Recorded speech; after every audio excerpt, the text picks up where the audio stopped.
Si j'entendais les occupants passer, je cachais tout ce qui concerne l'école ukrainienne. Dieu merci, ils ne sont pas arrivés jusqu'à nous.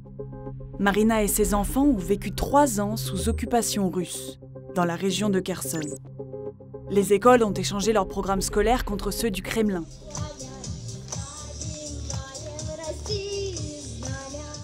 Mais en cachette, des milliers d'enfants suivent toujours les cours ukrainiens. Leurs familles et leurs professeurs ont raconté au monde comment ils résistent à la russification sous l'occupation.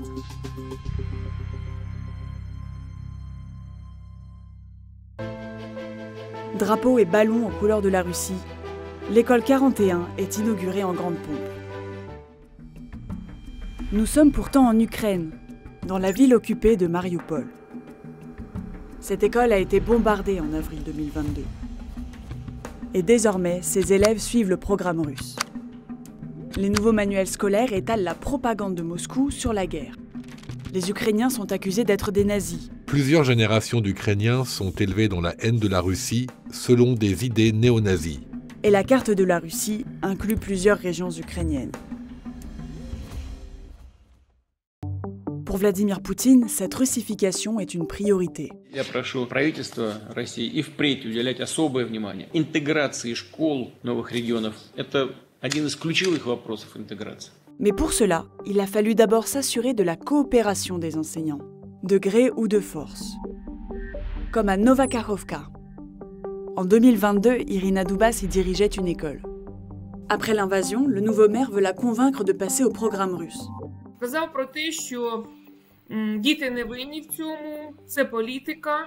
Irina refuse. Потім наступного разу він приїхав уже із озброєними військовими, уже поздирав всім нашу символіку всю. En août, des hommes masqués l'enlèvent et l'enferment dans un ancien bureau du commissariat. Ми жили в кабінеті, 4 квадратних метри, нас 4 людини, жінки, спали на підлозі. Їжу не давали, воду не давали. І він сказав, що ви можете бути вільні навіть сьогодні, якщо напишете заяву на співпрацю. Ну, я цього не робила. Il la relâche finalement au bout de 5 jours et elle quitte les territoires occupés. À la rentrée suivante, Irina rouvre son école, mais cette fois en ligne. Сьогодні ми розкидані по всьому світові. Ми не припиняли ні на 1 годину навчання з нашими учнями, зв'язок з учнями та з батьками. Mais pour les élèves restés en territoire occupé, suivre un enseignement en ukrainien est très risqué. Marina a vécu sous occupation russe jusqu'en décembre 2024, dans une autre ville de la région. Son fils suivait l'école ukrainienne.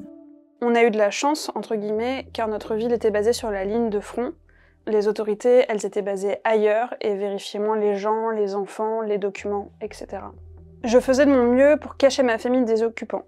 On évitait les événements publics, les grands rassemblements. On passait par des petites ruelles en marchant vite. Mais les autorités patrouillent parfois dans les rues et vérifient les appartements.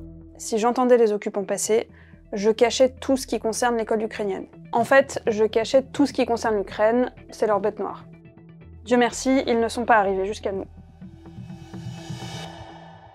D'autres enfants ne sont pas parvenus à passer entre les mailles du filet. C'est ce que raconte Larissa, professeure d'histoire en ligne, autrefois basée à Berdiansk.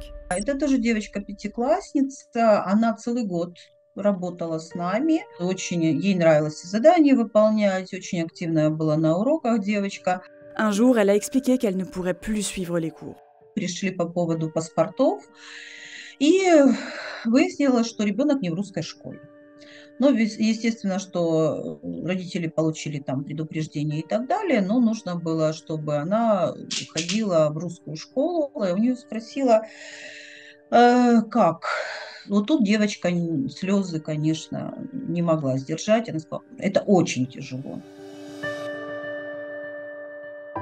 Aujourd'hui, près d'un tiers de ces élèves vivent toujours en territoire occupé. Вот эта связь, вот эта ниточка, которая остается с Украиной, для них очень-очень важна. Мы вообще считаем, что это героические дети, героические родители, поэтому максимально идем навстречу.